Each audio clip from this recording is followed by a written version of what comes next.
Square ও F থেকে কি square থেকে কি ছোট, বিয়োগ করলে কি হবে ও ই স্কয়ার ও এফ স্কয়ার থেকে বিয়োগ করলে না এই পাশে কি থাকে শুধু 0, বুঝতেছি? বাকি আদার যে ক্যালকুলেশন সে যেটা আগের মতো ত্রিভুজ এ ও ই কি লেখা যায় ওই যে ও এ স্কয়ার ইকুয়াল টু হচ্ছে এ ই স্কয়ার প্লাস হচ্ছে এ ই স্কয়ার, হ্যাঁ। আর ত্রিভুজ সি ও এফ এখানে কি লেখা যায় ও সি স্কয়ার ইকুয়াল টু কি ও এফ স্কয়ার প্লাস হচ্ছে কি সি এফ স্কয়ার, রাইট? আগের মতো ও এ আর ও সি কি সমান না,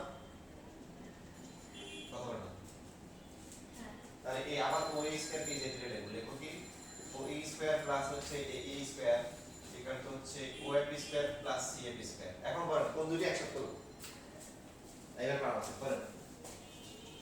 এখন কোন দুটি একসাথে করব, উপরে কি আছে এই, তার মানে বাম পাশে ও ই আছে থাকলো, ও এফটাকে এই যে বিয়োগ করে পাশে নিয়ে আসবে ইকুয়াল টু হচ্ছে সি এফ স্কয়ার মাইনাস কি এ ই স্কয়ার, বুঝতেছি?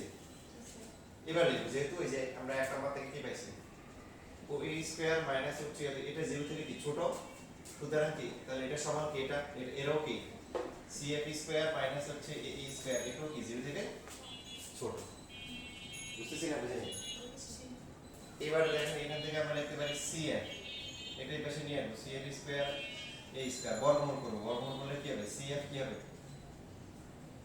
এ ই থেকে ছোট, দুটো পক্ষে দুই গুণ করা যায় না, কেন করছি বলেন তো দেখি? প্রমাণ করতে হবে কি এবি সি থেকে বড়, তো সিএফ কে দুই গুণ করলে কি হবে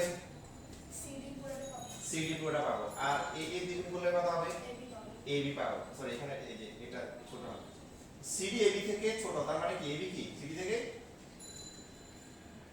বড়, শেষ পাওয়া। হ্যাঁ হ্যাঁ স্কয়ার গুলো করতে হবে, কারণ এই যে সমকোণ ত্রিভুজ আপনার এখানে স্কয়ার আসবে, এই জন্য আগে থেকে স্কয়ার করে নিতে হবে। হ্যাঁ সমকোণ ত্রিভুজে স্কয়ার আসে, এই যে ই স্কয়ার এক্স স্কয়ার, এই জন্য স্কয়ার গুলো করে নিতে হবে। মানে এই দুটো ভালো করে করতে হবে, দুটো একটা পরীক্ষা আসতে পারে, টিচারদের পছন্দ, আর আইডিয়াস করে টিচারদের পছন্দ হবে।